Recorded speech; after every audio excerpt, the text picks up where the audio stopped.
Have you ever had a moment in your life where time did not feel real? Time was not moving very fast. It was not moving very slow, but time just felt very off to you.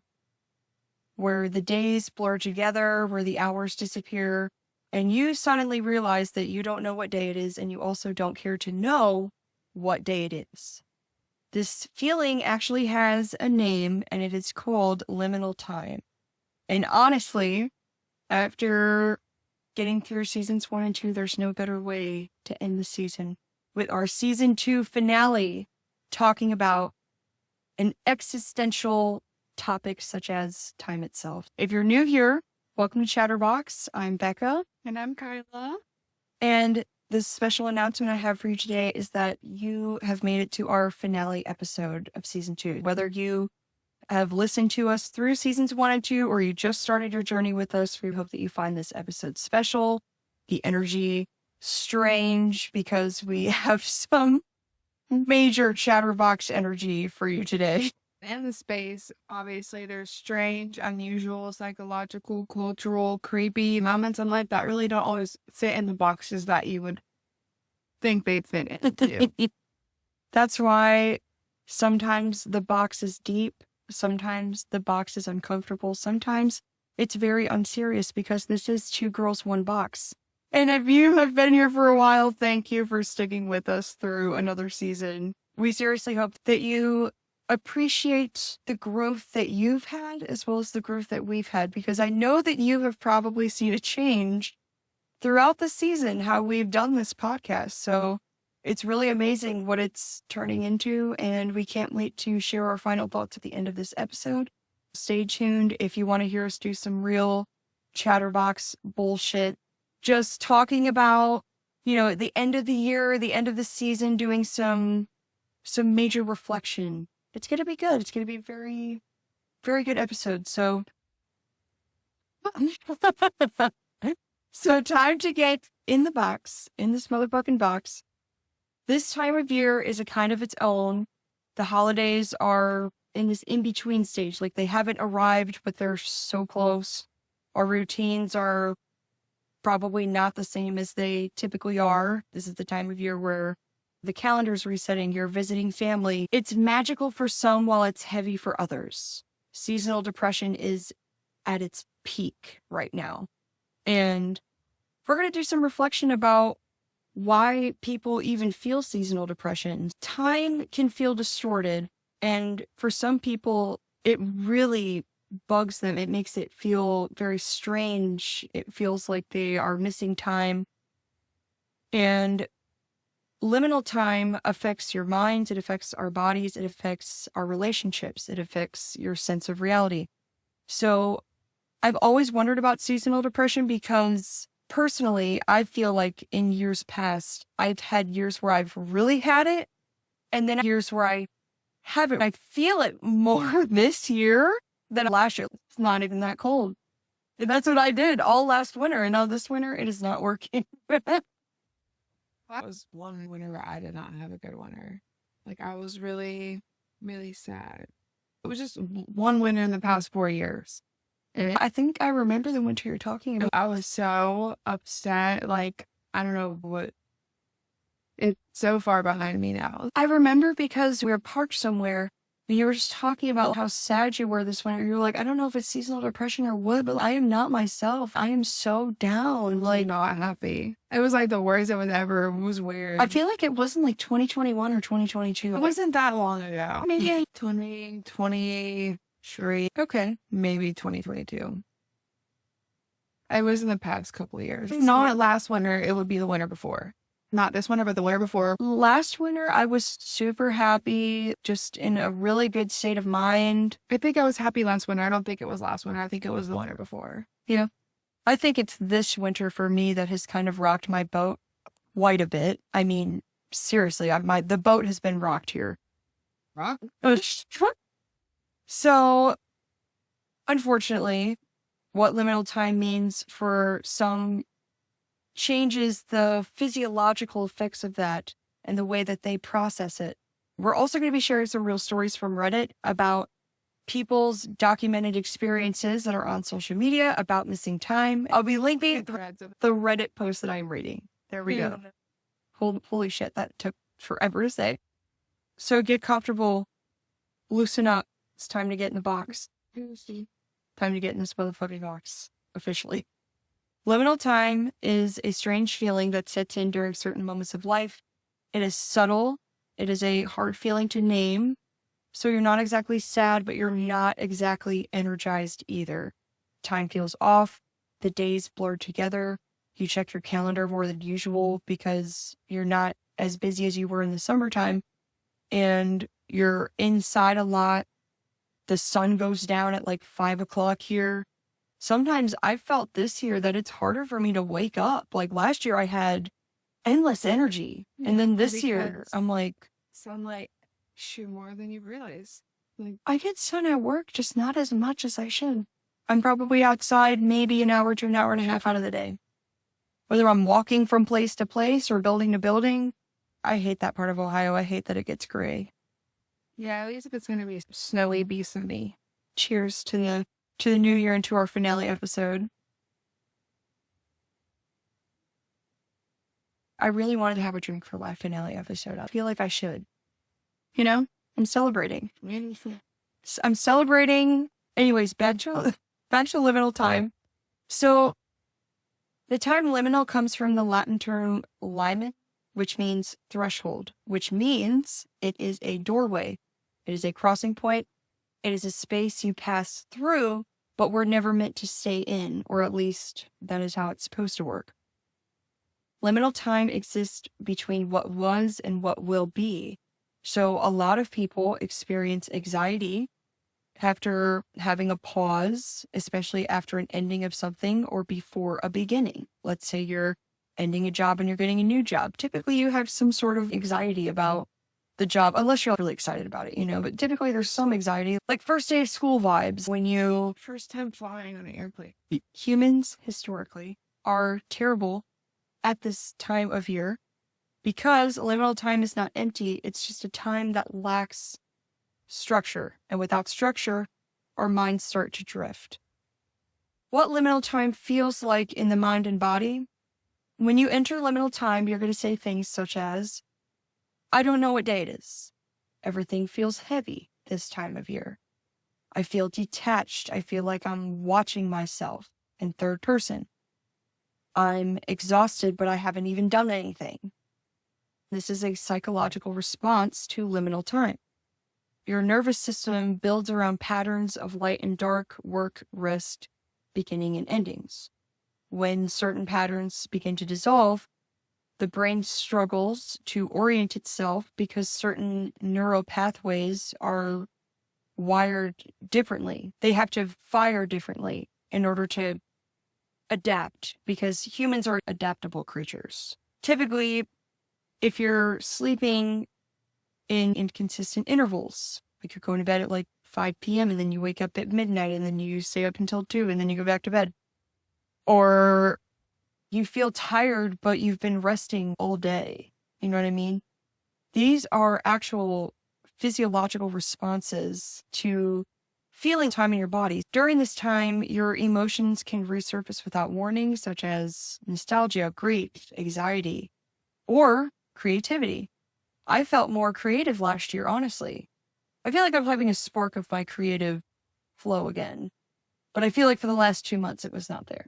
Yeah, it's like a little button you gotta push. Get it. Like, yeah, push for a little bit. That, or, I don't know, because you go through times... You don't want to push the button yet. No, it's an actual concept. It's called the creative streak. Have you ever heard of this? I think so, yeah. I've heard of it. A creative streak is... It's equivalent to when... Yeah, it's like writer's block. Well, it's like a... Oh my God, somebody explained it to me like this. When Einstein was creating the theory of light, and he was coming up with all of these, he came up with all of this within a certain period of his life. He said that for many years he didn't feel inspired. And then he realized after this, because he had 4 or 5 years of constant inventing, he said the human mind creates in streaks. You can create for several years and then you can have these down spikes. Yeah, I mean, just like writer's block, or you lose it for a little bit and then get it back. It's like a flow. All artists or creators know this. You go through these inconsistencies when you're creating. Sometimes you're not even sure. You're like, is this even good? I don't even like it. I wish I could do better. And there's other times you're like, oh my God, I have idea. It's just crazy, you know? I don't know. It's crazy. Oh. It's where it's like And I feel like, so many different things. yeah, it's like this cycle. So I feel like everything is a cycle in life. This is also the time when certain people start behaving strange mentally. Hello. So this time of year is also the time when people start to dream more vividly. You start to feel more unusual, maybe introspective. Maybe some people say that this time of year they feel completely blank. I was actually reading more about this. I was like, I never feel like that. But some people do. They said it's just like the quiet. You know, like they don't have TVs. They don't play music from their phone. It's just a very quiet time of year. And so what makes such a loud being outside? Well, I mean, we'll talk about some theories surrounding that. But what I'm trying to get at is neither response is wrong. They are just both signs of a threshold state. Some people respond to it better than others, physically, mentally. And liminal time actually changes the way that you behave in your inner circle and in your relationships. One of the most confusing things about liminal time is it changes how we experience other people. During liminal time, people feel emotionally closer to others, but yet distant at the same time. So they crave connection, but yet they're irritated by it. And they want reassurance, but they don't know how to ask for it. You feel more misunderstood when nothing is overly wrong. It's just certain things are happening that is creating this tension. Certain things are happening that is creating this tension, this rift inside of you.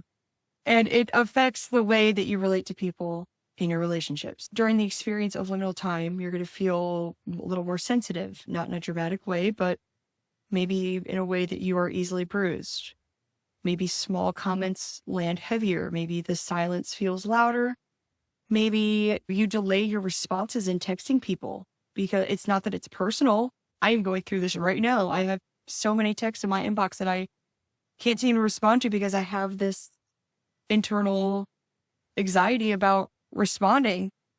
And it's just because in your nervous system, when it feels like it's constantly unsettled, you know, you search for meaning in different places. And sometimes you don't want to search for meaning on your phone. You just want to be in the real world, you know? And what's really happening is when the identity feels unstable, people unconsciously look to either relationships or to recluse themselves to stabilize it. Okay. So this often creates a time of year when people are thinking about past relationships more than usual, reaching out to people they haven't spoken to in years, such as family members. They romanticize former versions of life, missing people that really don't fucking want you back. Same age. That's how I feel about this. Because they don't miss none of you. Because she shitted on him. She shitted on him. Putting number two was in the egg. She did it on him. Man, what if she's just my son? If I had a dick, I would pull it out and piss him. God. Memories of this song. Memories. The beginning of time. I'm just The beginning of the hobbits. the beginning of time. So, in relationships, you can see yourself comparing yourself to former partners. Some people do. Or maybe people want comfort and seek that in food more than solutions. This is just psychology. There's also people that say they feel more emotionally vulnerable this year. Me. And also people who seek more validation instead of actual growth. Also me this time of year. Well, So another common response to liminal time is complete withdrawal, barely any texting, canceling all plans, making more time to be alone, feeling overwhelmed by very little social interaction, even just going into the store, getting irritated with questions like, is everything okay? What's wrong? Is that you? no, it's somebody. Oh, it's somebody else? I'm just Oh my kidding. God. It's not anybody. It's probably somebody listening to this at least. And Hopefully not. people also, at the same time, experience attachment anxiety. So this is all me, unfortunately. Just being completely honest here. Increased need of reassurance of love, overanalyzing someone's tone or behavior, fear that the relationship may be changing for the bad, and becoming unusually emotional over very little things. Unfortunately, this is not manipulation. This is actually your unconscious trying to stabilize itself. A sense that maybe the relationship is changing for the bad or something is slipping away. Nothing may actually be wrong, though, but liminal time amplifies your feeling of uncertainty, and uncertainty triggers fear. So maybe this is why people start making arguments over very small things, fishing for validation, maybe testing boundaries, maybe becoming more emotional. And liminal time also makes you question who you are in relation to other people, saying, do these people really know me? And am I becoming different? Why does everything feel so different lately? Yeah. Nail on the head with that one. If you resonate with that. No, I know where the mom's like the girl singing and she's like, yeah. You know what I'm talking about? Was it a Vine? Yeah, I think so. That's Sam. Wait, wasn't it like an older video? Like fine. But that's what I thought of. So this time of year is when the self is shifting, identity is in flux, roles feel uncertain, people feel disconnected, maybe less confident, less playful, less decisive. This can lead to guilt, fear, and not being enough. In reality, it's just temporarily you're in a undefined space. So why communication breaks down during liminal time? It's actually because of it's a cultural thing. It's like the whole culture is feeling this withdrawal, this irritability, this nostalgia, this sensitivity. And that affects the way people act and react. So the personal weight of being in between on a personal level, liminal time asks uncomfortable questions in a way of, this time of year makes some people think, who am I becoming? What am I doing here? Is this version of myself going to continue or is it ending? They say that the winter time around the holidays is a very introspective time of year because it's not just one place, it's a collective around the country. Certain people are like, I don't make resolutions, I don't make new goals, I don't believe in it. I actually do make New Year's resolutions and goals, and I've done it since I was a kid. I don't always follow through every year with everything, but it does make me happy when I've checked out most of my list or some of my list, Like one resolution one year when I was younger, and it was to quit drinking pop, and I did. And I've never really, I don't think I really had anything that I needed to, but I did like a bingo thing this year just to kind of get myself out there and do more things and involve myself. You need to send me your bingo card because I needed to look at that for inspiration. I could always print you out one and you can fill it out. You can print things that you're working in now? Maybe. I actually do need some things printed. Oh my God. As we have established, this time of year between Christmas and New Year's is especially one of the most liminal periods of the year that we experience on a collective level. It happens to more people in the winter. And when it's a collective shared experience, it's automatically stronger. And when our routines disappear, when our work feels meaningless, even though it's not, when social expectations spike for a minute, maybe this means for some people that they emotionally just withdraw. And this time of year, a lot of people reflect on the year. I do every year. I feel like I've done this ever since I was a child. I've always thought about how much I've grown this year. I've journaled since I was in 3rd grade, so I always go back to different journals and just kind of like read back through, and I'm like, wow, that's crazy how I've like changed in my way of thinking.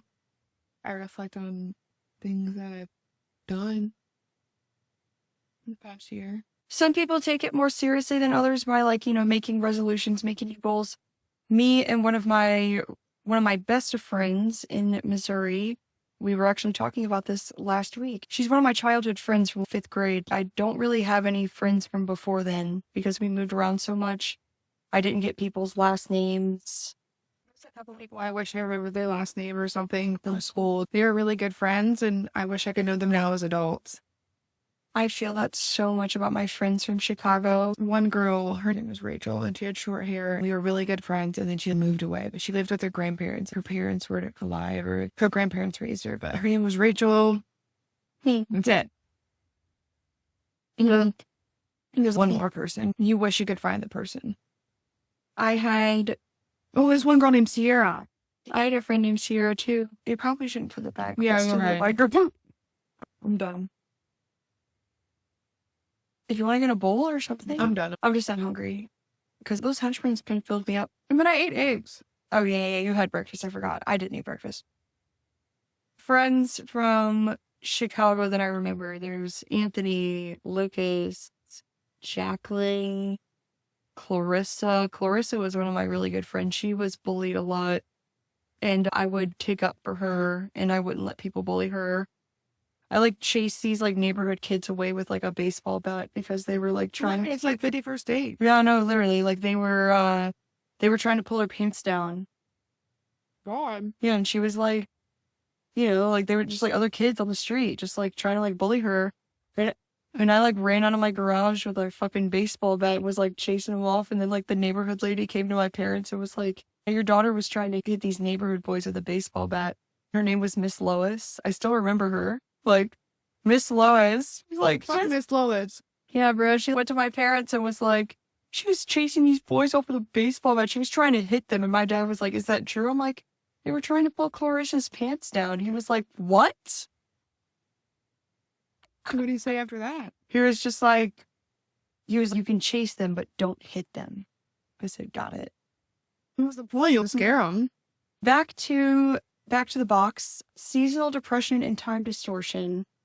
Seasonal depression has a scientific name, seasonal affective disorder.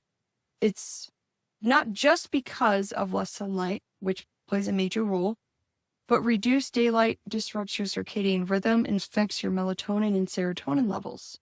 It also alters sleep cycles. So, psychologically, winter removes the external stimuli that we're used to. Social calendars shrink a little bit.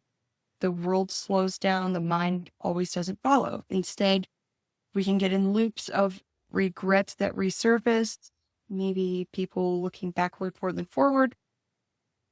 So this kind of like thinking that the glass is half empty rather than half full. It's where you feel like you're going through a time warp. Like the past feels closer than the future. The future feels clouded and vague. And the present feels like you're suspended and you're not really going anywhere, but you are going somewhere, but you're not there yet. So, linear time versus cyclical time. This is a Western philosophy that I choose not to believe, and I feel like it should be talked about more. In Western cultures, time is treated as a straight line. You get from point A to point B to point C. There's no going back. Okay? It's a continuously forward motion. And Western culture measures your worth with how productive you are. Rest is something that you earn. It is not something that you need. Time is wasted rather than time is lost. That's the framework in our simulation. Okay. And many Eastern and indigenous cultures understand that time is a cycle. And as time repeats, the cycles of the seasons also repeat. Being restful is actually being productive. And death leads to renewal. There are periods of waiting that are not mistakes, but they are phases of the transformation. Just like how the butterfly goes dormant. So in cyclical time, the winter is not a problem to solve. It is a phase to endure. And that's how the Eastern cultures approach the winter season. So I like it. Hmm? I like it. Most people don't realize this, but the way that we suffer around time is not accidental. It is cultural. So in much of the Western world, time is treated as a straight line. It accumulates. You are expected to move with it or fall behind. Time is measured, scheduled, it is optimized, it is monetized. We speak about it as it is something that you can lose, waste, save, or run out of.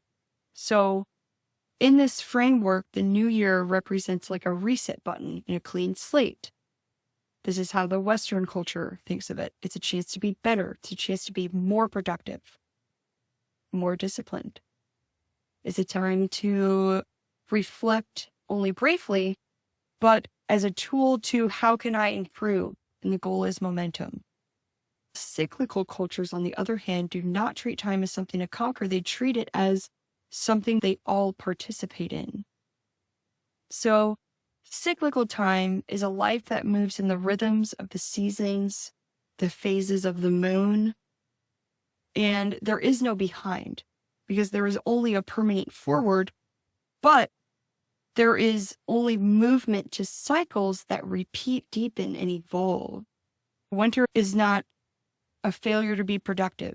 It's a necessary stage of renewal. Eastern cultures term this time of year as a closing ritual, not as a starting shotgun.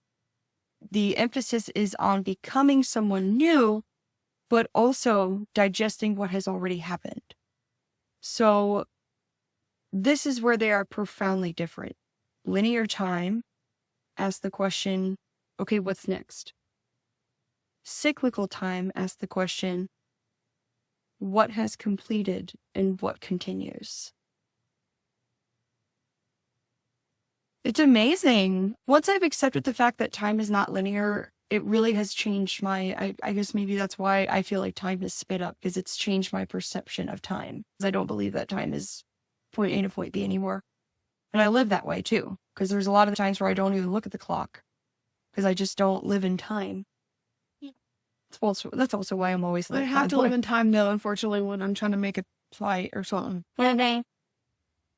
I can't forget. You have to at that point, yeah. If not, then I'm fucked.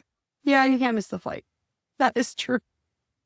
So we are not missing the flight. We are not. We're just putting it in the message. You don't need to know any questions, answers, or what if. Yeah. Flight, bitch. I've missed one flight before. I will admit. We're not talking about that. We will not miss the flight. We will not miss future flights. That is true.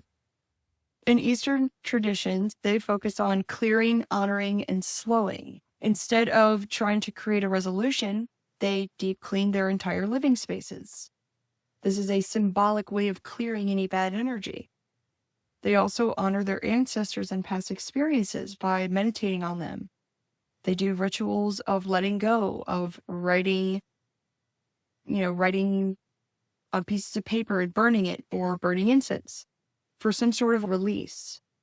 They also have days of complete stillness or reduced activity entirely. So not even going out, just staying in the home and emphasizing having more intention rather than focusing on what your outcome desire is. So it's crucial that you cannot begin a new cycle while you are psychologically living in the old one. Our bodies are already living in cyclical time, but the Western world does not follow that way of thinking. You sleep and wake up in cycles. Your hormones are in a cycle. Your emotional state is waving. So you are in some constant state of flow there. Creativity ebbs and flows, and grief returns in spirals, not in a straight line. Sometimes you can be really sad about a relationship or the ending of a relationship or the death of someone in your family. Some days are really hard and other days you breeze through it and then other days it's so hard again, you know?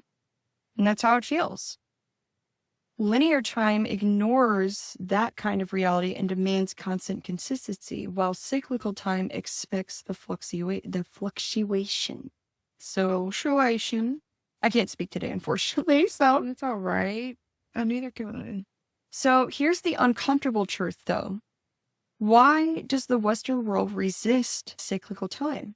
It's because linear time benefits the productivity of capitalism and control of capitalism. So if time is always moving forward, then rest becomes suspicious, stillness is laziness, and reflection is just indulging, unless you're producing some sort of result.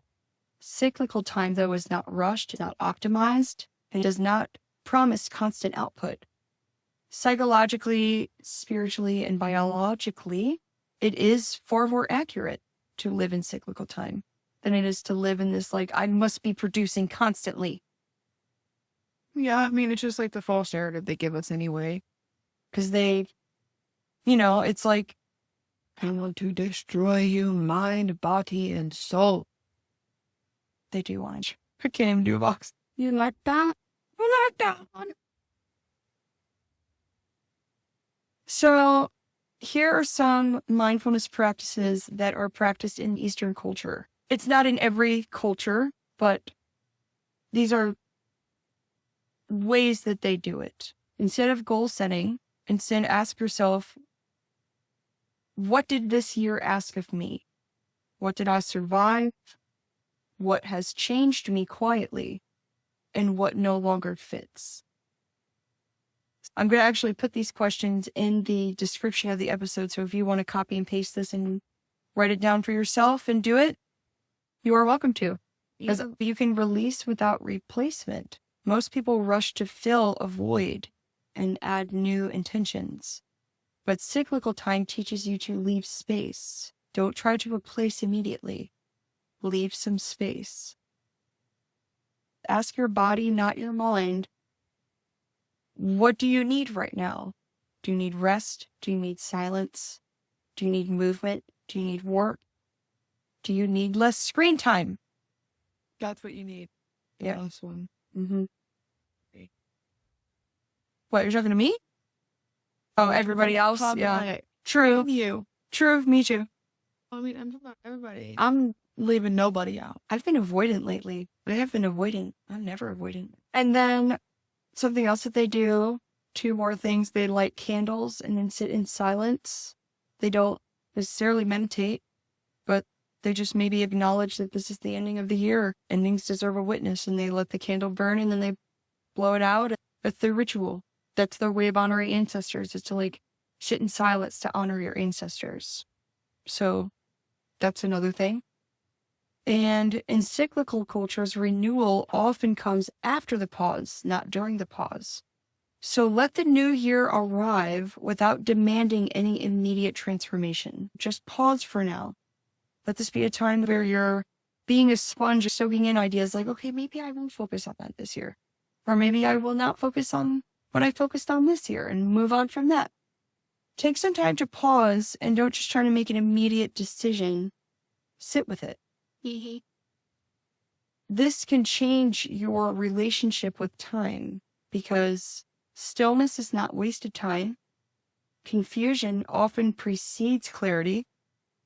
And liminal periods are not detours, they are doorways. And a doorway is not something that you pass through quickly all the time. So instead of demanding answers of yourself and goals and things of how you can improve, maybe allow yourself to integrate slowly instead of choosing just all in one day what you want to accomplish. Yeah, just give yourself 1 task rather than 5 or 10. Get it?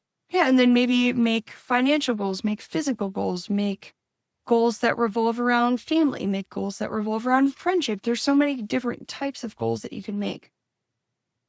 So, Like it just depends on your life style.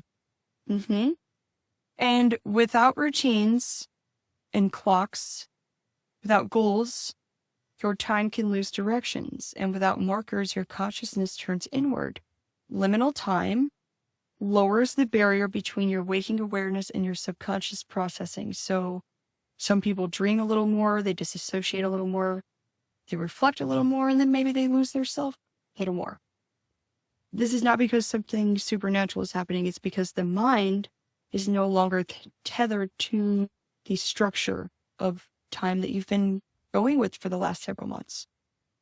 So now I am going to read a few Reddit stories about people who have experienced liminal time and put it on Reddit. And I will be putting these in the description of the episode so you can read them for yourself. This is written by Scott's Beater to Leader.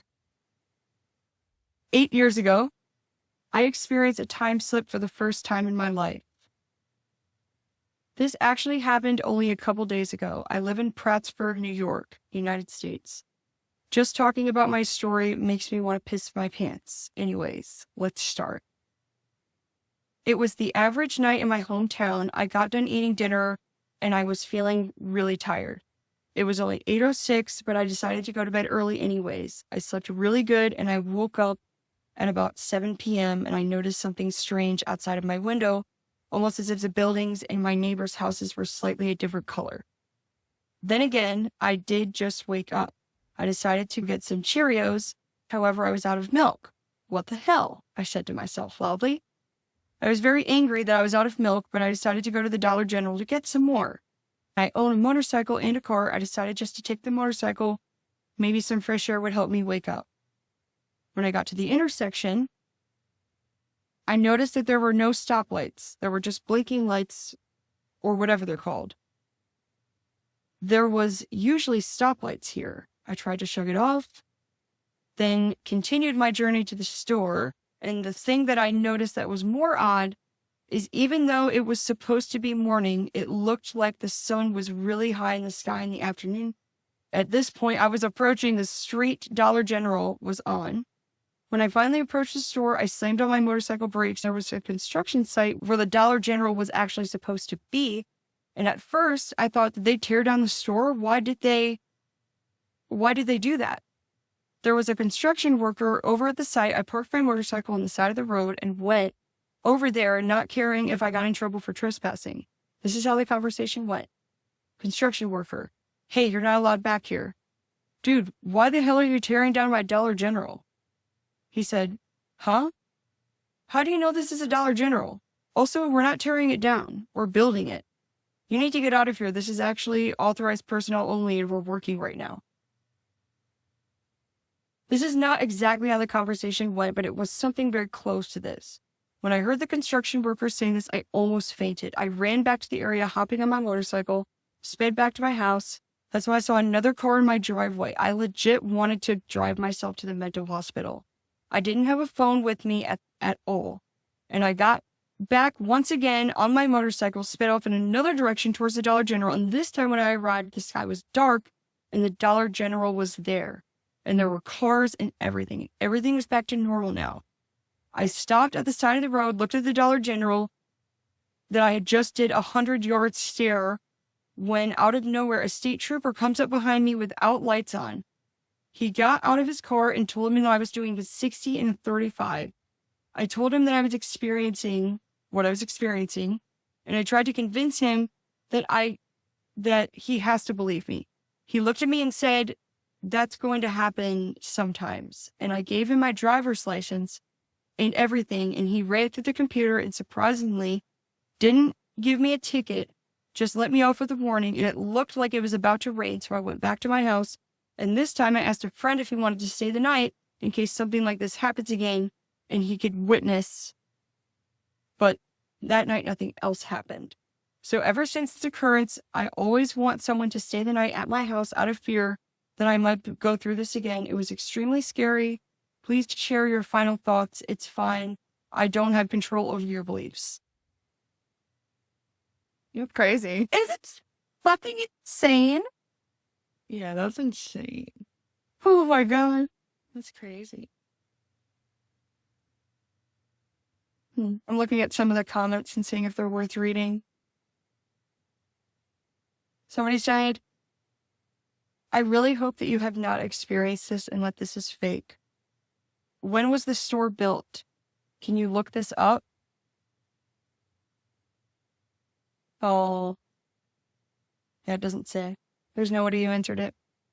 So that is story 1. I thought that was crazy. It's definitely a little loco. Uh-huh. Loco in my cocoa. This next one, oh my God, it's a little longer, but then I have like 2 more short ones. So it's a minute, probably 3 or 4. So I don't really know what to call this, a glitch, a time slip, or a weird coincidence. I'm not really sure. I'm from West Yorkshire, UK, and I'm 27 years old. This was written 3 years ago by Paige R. 1453. She said, this happened in 2010 when I was 15, and I remember it as if it were yesterday. Me, my mom, and my grandma, and my friend all went to a local coastal town for a day, somewhere we had been many times, at least 3 or 4 times that year. Because we got family who lived there.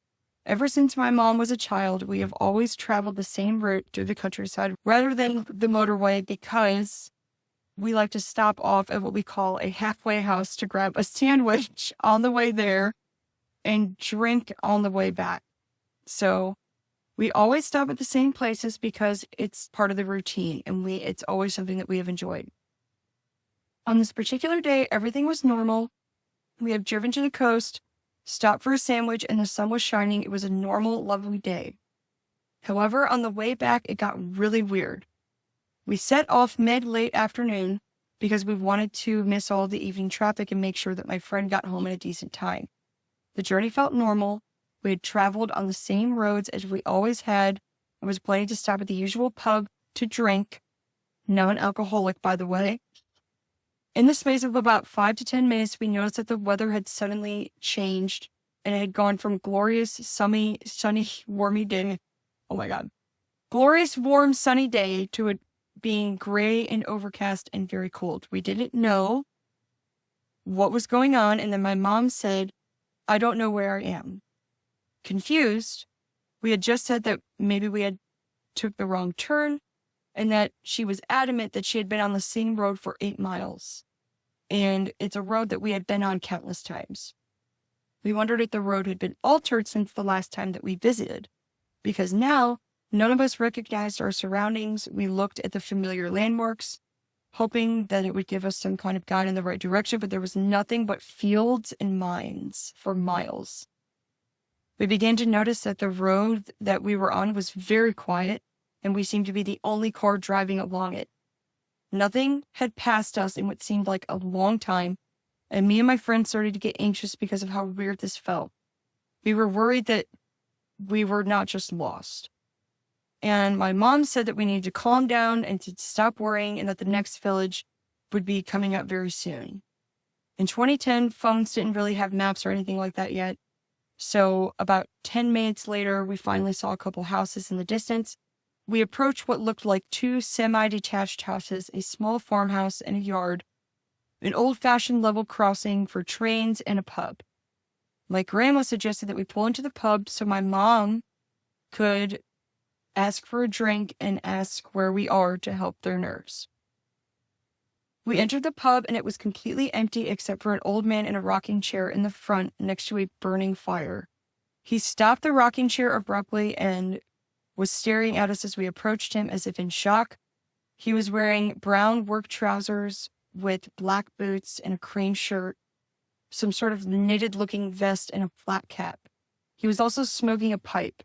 It was almost as if we were walking into like 1910 or something. As we approached him, there was actually a bar lady or barmaid that was trying to make us stop. And it was also, again, as if she was in shock. We asked if the pub was open due to it being so quiet, and she said, yes, it is. What can I get you? We all asked for a soft drink, and the lady scrambled around getting us drinks and then looked baffled when we tried to pay with a debit card. She used a paper and pencil to write our drinks down, and to the right of us, There was a narrow staircase, and down ran a little girl that was probably around 7 or 8 years old. She was wearing white tights and something that looked like a burgundy pinafore-style uniform and big brown shoes. Her dress was embroidered, and she also looked very surprised to see us. The lady behind the bar, we presumed to be her mother. She thanked us for getting the drinks, and then the man in the rocking chair began to watch us very intently. We ended up going and sitting down outside. We spoke about how weird this whole situation was. We noticed that there was no other cars around and no other people in the pub or the beer garden. They said that the place seemed deserted and very quiet and almost like they were stuck in a different time. And as we finished our drinks outside, a man in a van suddenly pulls up, gets out, and got a pickaxe and spade out of the back and looked at us and said, "Oh, visitors," and then went inside the pub. We got back in the car as quickly as possible. Within a matter of minutes, we were on the road, and all we recognized, the sun was shining once again, and the whole thing was so bizarre and unbelievable. It's all we could talk about for the rest of our journey home. We were trying to understand the situation, the unrecognizable roads, the old-timey clothes that man was wearing, the overall feel of the place. It's as if we were the aliens in some small town. Yeah, like. So that's my story. The memory of it all is very, very clear still, and I'll never forget the expressions on their faces. We still talk about it to this day, 12 years later. All of our memories are so clear. It was one of the most strangest collective experiences of our lives, and I wanted to share my story on here and wanted to get your opinions. Thank you for reading. It said, one of the comments says, "I live near this town of UK. There are many tiny villages where people will dress very traditionally and make you feel like you're in the wrong place if you look very different than them." I said, "Thank you for sharing your story, though. I still find it very interesting." Yeah. So, very cool. Perception, everyone's perception, right? Yeah. Like, that stuff is crazy. I wish that I could experience a time slip story. I want to actually experience it for real. All right, I have 2 more. I was unaware of what this thing was called and that it was even a thing until about a year ago. In the fall of 2018, I was on a solo trip to Georgia buying fenders from a man for my truck.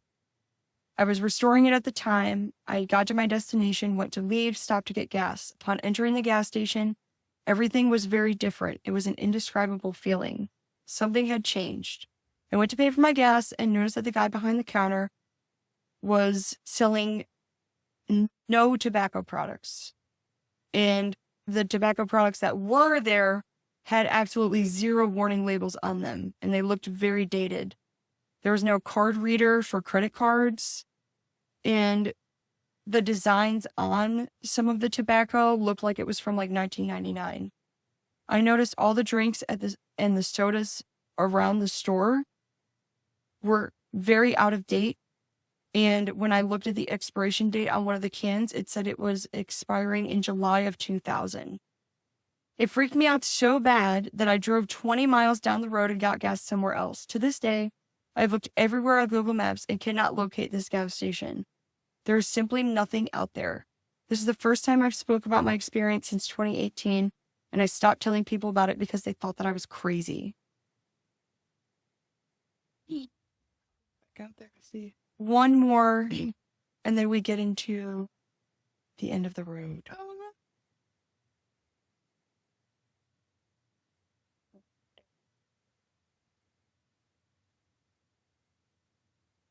Okay, so this happened to me years ago. Not sure if it counts as a time slip, but maybe. Me and a friend had been driving to the cinema, and it's about 15 miles away, so I'm driving. Get out at about 1 a.m., and I'm fully refreshed and awake, buzzing.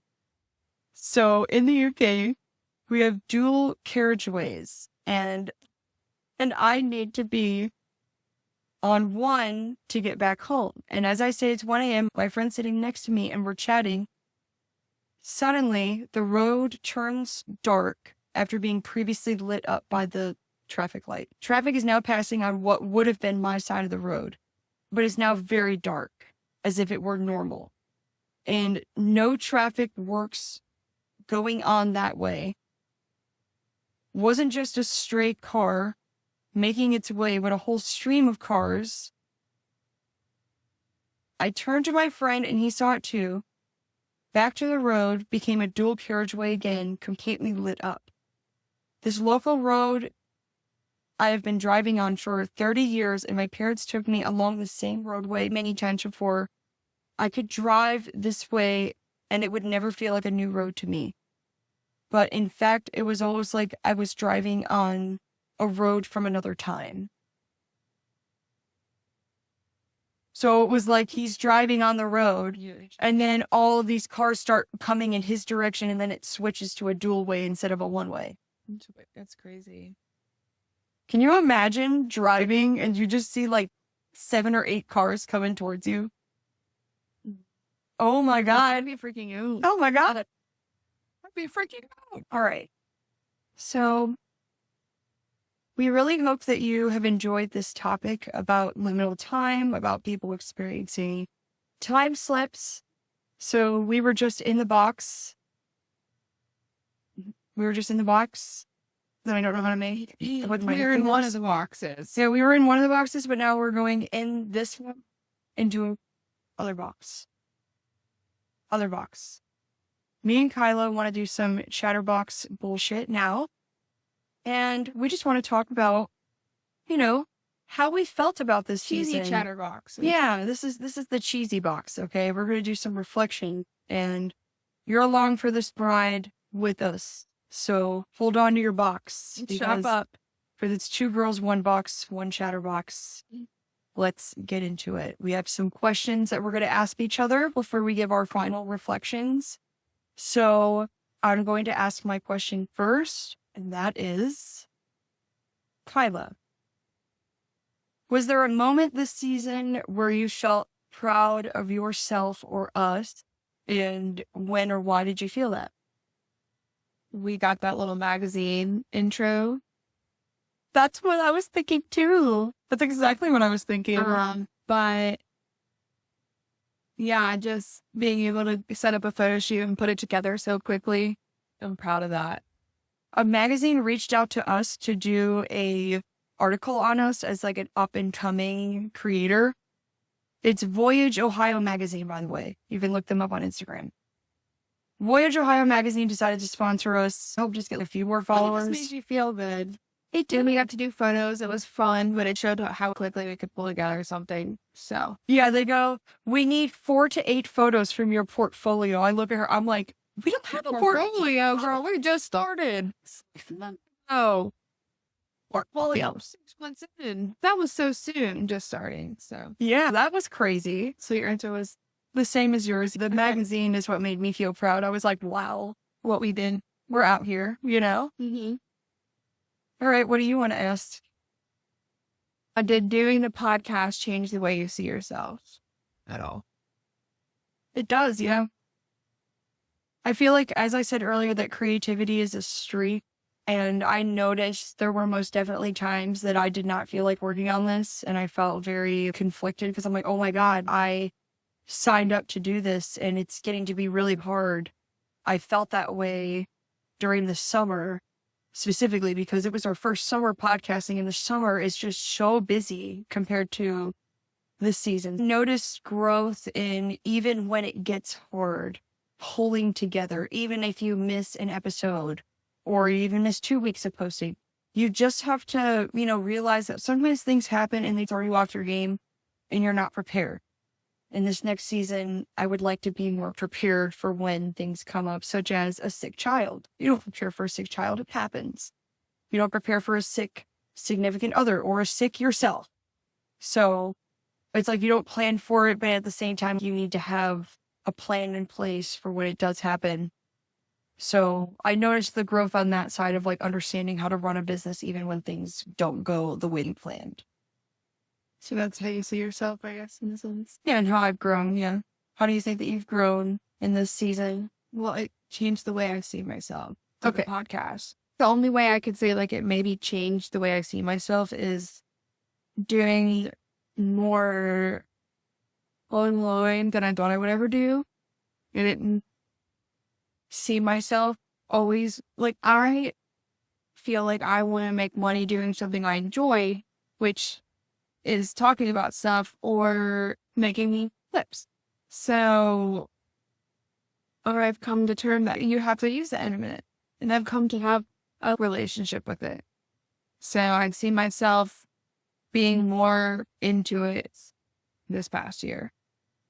Like the whole concept of everything. Of being a content creator. Social media, all of it. Well, because before I was just like, I tried not to be on the internet all the time, but reality, that's our new reality. So I'm trying to just jump on the fucking train. What does it feel like knowing that people actually listen to us? What does that feel like for you? Does that make you anxious? Does that make you excited? Yeah, I think it's kind of cool. I'm hopeful that more people listen, but I'm the type of person that won't listen to my own work. As like actors out watching movies, they roll in. So, yeah, I think I've seen a couple clips. Obviously, I've watched some of it. I don't listen to full episodes. I did in the beginning, but I was like, I can't listen to myself this much. I'm going to go insane. Yeah. Like, what? But I have to listen to the whole episode before I can even send it out because I have to edit it. I have to listen to the whole way through. But I don't like to do that all in one evening. I like to spread it out over multiple days because there's times where I'm just like, I'd rather not be listening to myself and I'd rather be listening to some fucking music right now rather than myself. yeah, I just don't think I need that. But what was the question again? It was, what does it feel like knowing people actually listen to us? Also, I think what bothers me more is people I know closer to me maybe listening. It's just like having a small community and then being some of them people you know is weird, but not weird. I don't think about it. I really don't think about it. But now that you're asking me, I guess it is weird. You go ahead, you listen, go ahead. I'm not, you don't like us, you don't, you do, you do. Yeah, I try to go with everything in life in that sense. You don't want to pressure it anyway, so everyone has their own opinion. You can't be mad at someone for it. Yeah, but you don't deserve to be treated any lesser because you don't like something. So there's a difference. Yeah. You can just appreciate the difference, and then that's it. I get many mixed reactions when the podcast comes up in conversation. I really try not to bring it up unless I feel like it would be good for a business venture or I just feel comfortable telling the We person. should start talking more about it because that's what we should do. That should be something people know about. It's like, oh, you do a podcast. Like, I have people work. Oh, you do a podcast? Like, you do. And at the beginning, I was very anxious about how I was coming across, how well I was delivering the information. It's crazy to think that there's people that listen to us, and not just people in the US, but people in other countries want to hear what we have to say. Just two girls, one box bullshitting about whether it's just such random topics or even when we just go off and talk about our lives and stuff and our experiences. And it's by the way, just booked a trip to Italy. Yeah. Love you guys. Swing like that. She just made me think about it. Yeah, she's going to Italy. But I'm not telling you where. Yeah, that's a surprise. None of your business. But it'll be your business later when we get into that box. But yeah, what do you appreciate more about our dynamic now than when we started?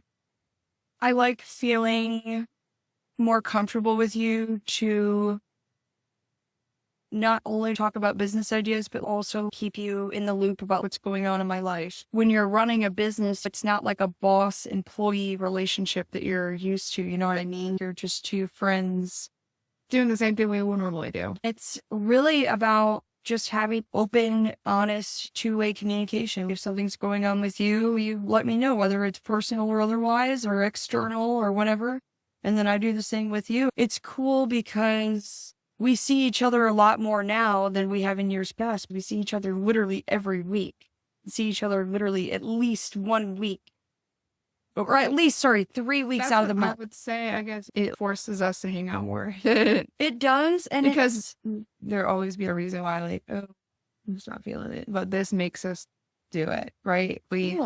It pushes us. It's a creative outlet that we do together. And those yeses can happen. Yes, although excuses do happen sometimes. But not all the time. Not all the time. You got to give and take some, but you also have to be willing to compromise and work with another person when you're doing something like this. It involves a certain amount of collaboration from both sides. Like Kyla's going to be taking over the Facebook page for next year. I'm really going to have no part in that. I'm going to send her videos, but she's going to run the page, and I'm giving her full freedom to run that. I'm going to try my best to hold down the fort with the other social media things, but if I feel like it's still getting out of control, I might have to have her help with, maybe the Instagram page or something, at some point. It's the dynamic of giving responsibility, taking responsibility, but sharing it together. So I would feel like that's kind of how our dynamic has changed a little bit. Yeah. Accountability, bitch. Yes. It is nice to have accountability and to have a place where you and your friend can work on something consistently and the project is never done.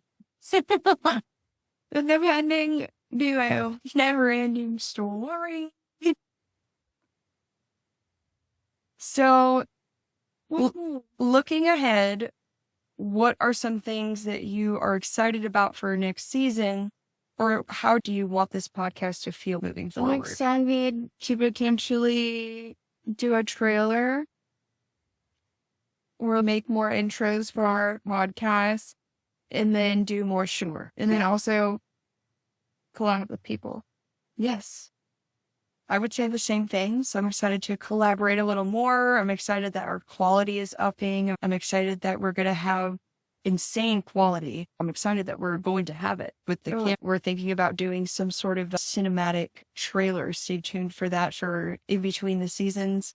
Maybe something that you can look forward to. We haven't fully decided on all the details yet, so no release date, but it is in the works. Things evolve and they change as they go. You start with your, I want the podcast to be this, and then it turns into something else. That's exactly what's happening.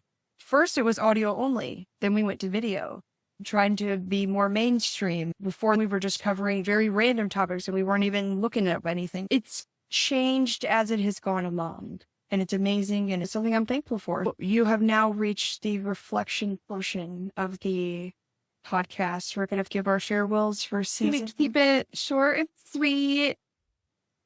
Thank you so much, everybody. Chad, chatters, cats, ladders, everybody involved. I just want to say thank you for listening to us, no matter how annoying we may get, because you love it. I know you love it. And hope to see you next season with more fun, more new ideas, because we are still learning. So maybe you'll just be on this journey with us. Happy holidays. Yeah, hold on to your box. All right. Hold on to your box of cheese and crackers. That was my farewell. My farewell is obviously a little longer. It's a reflection. More. So I'm a writer. Something else that you're going to find out about me in season 3 is, yes, I'm working on a novel. Yes, it is taking me many years to do. Yes, it is still being worked on. It is being rewritten as we speak. It's a science fiction novel. I have a poetry book that is also out there. I'm a writer. I have a wealth of words that I always want to say. I never shut up, which is why I started a podcast. So here's my farewell that I write to you guys. I feel like this season we've both done so much growing, not as podcasters, but also as friends and as people. Season 2 was absolutely a season of growth. It was not easy, especially during the summer. There were a lot of things this year that kind of threw us through the loop. We had to change our recording software halfway through the season. And if you've been here since the beginning, you remember when we were audio only, and then we made the jump to video. Right. And yes, and we know that the video quality is not perfect, but we see it, we hear you, and we have decided that for next season, that is changing. So consider this your hint. Next year, you're going to see us clearer than ever before, Chads and Chatters. So beyond this technical stuff, life was a lot, especially for me. The summer was very chaotic. We were constantly busy. I was never home. Music festivals, family vacations, stacked on plans, Kylo's going on her vacation. This one is here too, bro. And then there were things that you didn't plan for, like my husband having to go through hernia surgery, being off of work for 3 months with 0 pay, unexpected health issues, canceled plans, dipping into your savings when you don't expect to. All of that happened, and I'm trying to keep the season moving forward, and honestly, at times it was very hard. At the same time, there was weeks where the podcast was actually one of the only things I was looking forward to the whole week.